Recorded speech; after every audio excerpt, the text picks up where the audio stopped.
l'actualité également, le géant Sanofi, mis en examen dans le scandale de la Dépakine.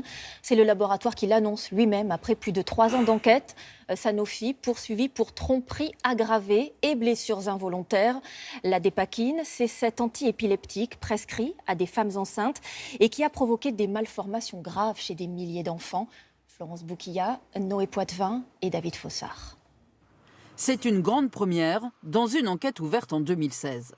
Le laboratoire Sanofi est mis en examen pour tromperie aggravée et blessures involontaires dans l'affaire de la Dépakine.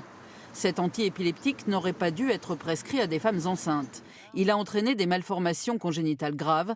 Jusqu'à 4000 enfants pourraient être concernés. Une quarantaine de familles accusent Sanofi d'avoir, entre 1990 et 2015, caché des informations concernant les risques liés à cette molécule.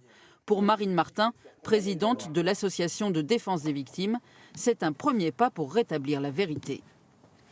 On va avoir des noms, on va savoir qui exactement, éventuellement, n'a pas donné l'information, quel dirigeant au moment des faits, quel a été le rôle de l'agence du médicament, parce qu'effectivement, quand une notice est mise dans un médicament, elle doit passer aussi entre les mains de l'agence de santé. Donc tout ça, ça va permettre de faire la lumière sur les responsabilités.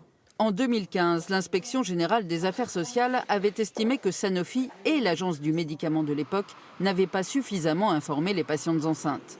Le laboratoire Sanofi, lui, réfute ces accusations. Et dans un communiqué de presse, assure que cette mise en examen sera l'occasion de démontrer qu'il a respecté son obligation d'information et fait preuve de transparence. Sanofi attend d'avoir accès aux dernières expertises pour contre-attaquer.